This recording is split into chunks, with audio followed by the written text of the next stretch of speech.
রিদওয়ানুল্লাহি আলাইহিম আজমাইন যুদ্ধের মধ্যে কোনো দিকে পরোয়া করতেন না, আল্লাহর সন্তুষ্টির দিকে পরোয়া করতেন। বর্তমানে যারা সাহাবায়ে কেরামের বিরোধী আছে, বিশাল গোষ্ঠী সাহাবায়ে কেরামের বিরোধী, তাদেরকে কাফের বলে।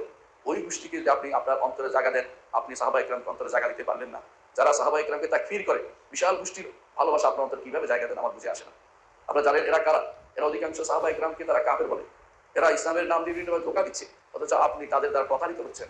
এই শিয়াদের, এই রাফিজিদের পক্ষ নিয়ে যেতে পারেন না। এরা অবশ্যই ইসলামের শত্রু, যুগে যুগে ইসলামের শুধু শত্রুতাই তারা করেছে, ইসলামের পক্ষে তারা কিছু করেনি। এরা ইসলামের শুধু সবসময় শত্রুতা করেছে। আজও তারা শত্রুতা করে গেছে, 6টি দেশকে তছনছ করে ফেলেছে। এবার বিভিন্ন দেশকে তারা মুসলিমদের সুন্নিদের হত্যা করেছে। তাদেরকে আপনি কিভাবে বন্ধু বানাতে পারেন? সাহাবায়ে কেরামের ব্যাপারে আল্লাহ যে সন্তুষ্টির ঘোষণা দিয়েছেন, সাহাবায়ে কেরামের ব্যাপারে আল্লাহ যে জান্নাতের ঘোষণা দিচ্ছেন, মুহাম্মদ রাসূলুল্লাহ সাল্লাল্লাহু আলাইহি ওয়াসাল্লাম আল্লাহর পক্ষ থেকে তাদেরকে জান্নাতের ঘোষণা দিচ্ছেন, আর তারা এর বিরুদ্ধে দাঁড়ায়। আপনি কি মনে করেন যে তারা আল্লাহর বিরুদ্ধে দাঁড়ায়নি? আল্লাহর ঘোষণার বিরুদ্ধে, রাসূলের ঘোষণার বিরুদ্ধে তারা দাঁড়িয়েছে।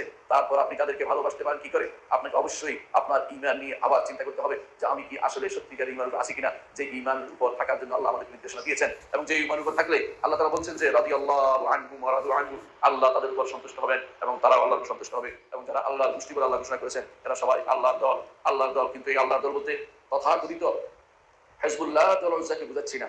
লেবাননে যারা এই রাফিজিদের অনুচর হিসেবে কাজ করেছে, ফুলুত করে কিছু জিনিস মেরেছে, আর আমাদের সুন্নি ভাইদেরকে গাজা ও বিভিন্ন জায়গাতে মেরে শেষ করে দিয়েছে। হিসাবে দেখে তো 60,000, কিন্তু বর্তমানে হিসাবে করতে 60,000 নয়, কারণ গাজা ধ্বংসস্তূপে পরিণত হয়েছে, মানুষদের সব মেরে ফেলেছে, এবং সেটার মৃত্যু, তাদের মৃত্যু 3 লাখের উপরে লোক মারা গেছে। সেখানে এতগুলি সুন্নি লোক মেরে ফেলছে শুধুমাত্র আপনার সামান্য ভুল চিন্তা চেতনার মাধ্যমে। সামান্য কয়েকজনকে মেরে আপনি 3 লাখ লোককে মারার ব্যবস্থা করেছেন।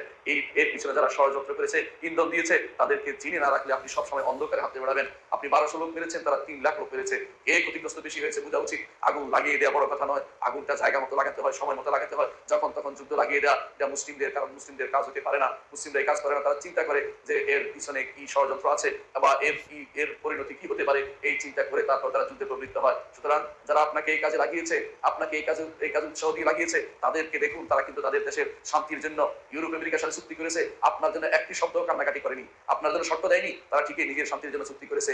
এরা হচ্ছে জাতি গোষ্ঠী, ইসলামের জন্য নয়, নিজের জ্ঞাতি গোষ্ঠীকে রক্ষার জন্য কাজ করেছে। এটা বোঝা উচিত। তারা নিজের জ্ঞাতি গোষ্ঠীকে রক্ষার জন্য কয়েকটি দেশকে তছনছ করে দিয়েছে।